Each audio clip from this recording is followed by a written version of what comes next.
जय श्री कृष्ण सभी को। मेरा नाम प्रियंका शर्मा है। तो आज हम लोग यहाँ पर ग्रैप्स को ड्रॉ कर रहे हैं और यहाँ पर हम शेडिंग करेंगे। तो अगर आप क्लास 5 या 6, 7, 8 में हैं तो इस तरह से सिंपली कोई भी ऑब्जेक्ट को ड्रॉ कीजिए और उसे इस तरह से शेडिंग करने की प्रैक्टिस कीजिए। तो यहाँ देखिए मैं किस तरह से सर्कल्स को ड्रॉ कर रही हूँ।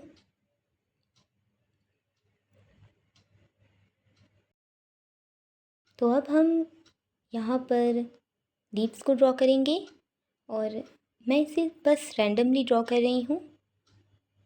शेडिंग के साथ साथ हम इसे अच्छी तरह से ड्रॉ करेंगे।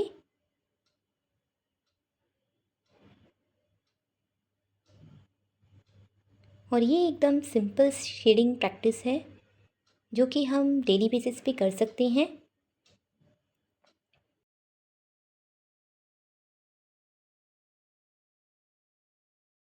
तो शेडिंग के लिए हमें इस तरह से देखिए, इस ऊपर वाले हिस्से को हम बिल्कुल ब्लैंक छोड़ देंगे और बिल्कुल नीचे वाले हिस्से को भी हम ब्लैंक छोड़ देंगे। और मिडिल वाले जो दो पार्ट हैं, नीचे वाले पार्ट को मैं डार्क रखूँगी और ऊपर वाले हिस्से को मैं लाइट रखूँगी। इसी तरह से हम लाइट और शेडो को ध्यान में रखते हुए यहाँ पर शेडिंग करेंगे।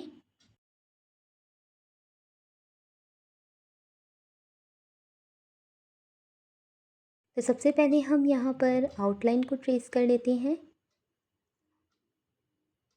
और देखिए पेपर स्टम्प से देखिए कितनी अच्छी तरह से ब्लेंड हो रहा है।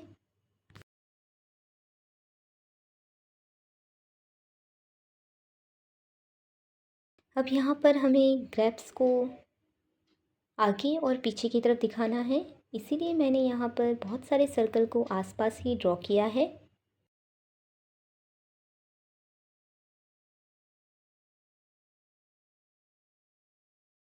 तो बिल्कुल हल्के हल्के हाथों से हमें यहाँ पर ब्लेंड करना है इसे। आप यहाँ पर कॉटन बड्स का यूज़ कर सकते हैं ब्लेंडिंग के लिए।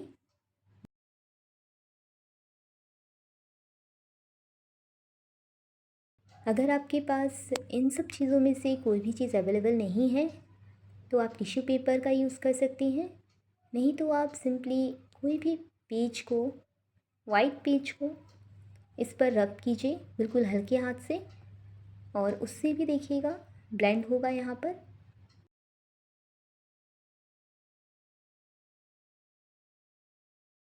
तो यहाँ मैं ग्रैप्स के नीचे वाले हिस्से में बिल्कुल भी शेडिंग नहीं कर रही हूँ, बस ऊपर वाले और मिडिल वाले हिस्से को ही यहाँ पर मैं शेड कर रही हूँ। तो जिस तरह से मैं यहाँ पर शेडिंग कर रही हूँ आप ध्यान से देखिए और इस तरह से देखिए हम नॉर्मल इरेज़र से भी इसे इरेज कर सकते हैं।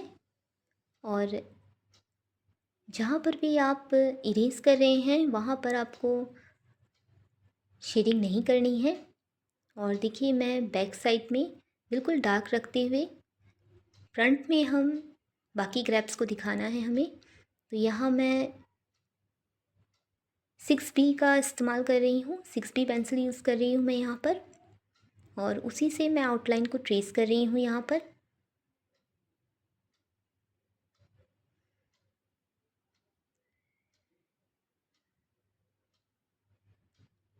और इस तरह से देखिए अब हम इसे ब्लेंड कर देंगे। अगर आप मेरे चैनल पर नए हैं तो प्लीज़ मेरे चैनल को सब्सक्राइब कीजिएगा और बेल आइकन को ज़रूर प्रेस कीजिएगा ताकि आपको आने वाली हर अपडेट्स मिलती रहे। अगर आपको मेरा ये वीडियो अच्छा लग रहा हो और हेल्पफुल लग रहा हो तो प्लीज़ मेरे इस वीडियो को लाइक कीजिएगा और शेयर कीजिएगा अपने फ्रेंड्स एंड फैमिली के साथ। मुझे कमेंट सेक्शन में ज़रूर बताइएगा कि आपको ये ग्रैप्स कैसे लगे।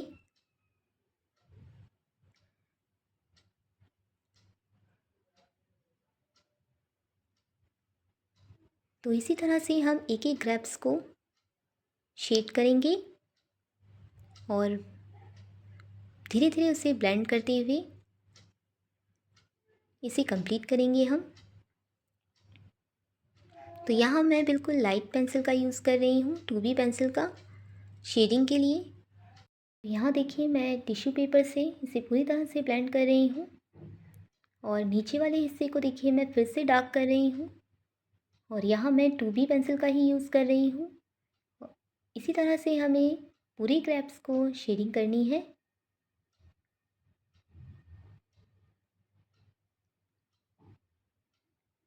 तो आप डार्क शेडिंग भी कर सकते हैं, आप चाहें तो यहाँ पर 2B से 4B 3B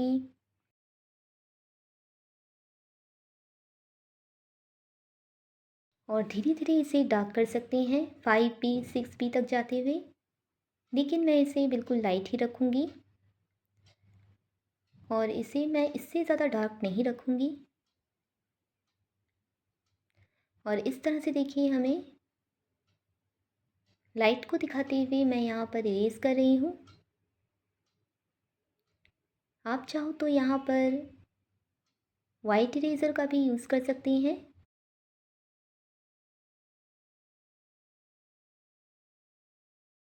white gel pen का भी यूज़ कर सकते हैं आप यहाँ पर।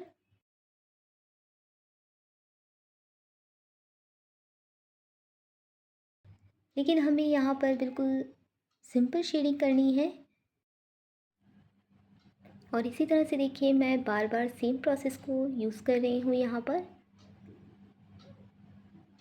आउटलाइन को हम ट्रेस करते रहेंगे और टिश्यू पेपर से हम यहाँ पर ब्लेंड करते रहेंगे, इरेज़र का यूज़ करेंगे। इसी तरह से हमें सेम प्रोसेस को यूज़ करना है यहाँ पर। जैसा कि मैं आपको हर बार कहती हूँ कि आप बस मेरी वीडियोस को देखा ही नहीं, बल्कि मेरे साथ साथ इसे ड्रॉ और कलर शेडिंग इस तरह की प्रैक्टिस किया कीजिए, क्योंकि हम सिर्फ देखने से नहीं बल्कि खुद से उसे करने से भी हम बहुत कुछ सीखते हैं। इसीलिए प्रैक्टिस करते रहिए। हो सकता है कि एक बार में आप इस तरह से ड्रॉ नहीं कर पाओगे, लेकिन धीरे धीरे प्रैक्टिस की वजह से आप इस तरह से और इससे भी अच्छा ड्रॉ कर पाओगे। तो प्रैक्टिस करते रहिए, क्योंकि प्रैक्टिस ही एक ऐसी चीज़ है जो आपको बहुत कुछ सिखा सकती है। तो अब मैं देखिए यहाँ पर लीफ को प्रॉपर्ली ड्रॉ कर रही हूँ और यहाँ पर लीफ को मैं बिल्कुल भी डार्क नहीं करूँगी। यहाँ पर आपको एक और चीज़ बताऊँगी कि देखिए इस लीफ के नीचे मैं बिल्कुल डार्क रखूँगी और इसे इस तरह से ब्लेंड कर दूँगी।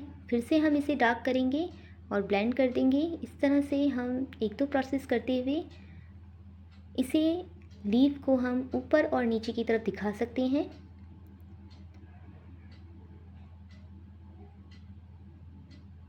तो आप चाहो तो इसे और भी ज़्यादा डार्क कर सकते हो, बट मैं इसे बिल्कुल लाइट ही रखूँगी। तो यहाँ मैं अगर इसे ट्रेस भी करूँगी तो जो ग्रेफाइट है वो धीरे धीरे ट्रेस करने की वजह से भी ब्लेंड होती है। तो अगर आप यहाँ पर शेडिंग नहीं करना चाहते हो तो इस तरह से रिपीटेडली उसे ट्रेस कीजिए और ब्लेंड कीजिए। तो इस तरह से भी आप कुछ ना कुछ ज़रूर सीखोगे यहाँ पर। और आसपास जितनी भी ग्रेफाइट यहाँ पर लग चुकी है उसे मैं इरेज़र से इरेज़ कर दूँगी। आई होप आपको आज का ये वीडियो अच्छा लगा हो और हेल्पफुल लगा हो। Thank you so much for watching. मिलते हैं किसी और ड्राइंग के साथ। इसी तरह से प्रैक्टिस करते रहिए, क्योंकि जितनी ज़्यादा हम प्रैक्टिस करेंगे उतनी ज़्यादा हमारी ड्राइंग में इम्प्रूवमेंट आएगा।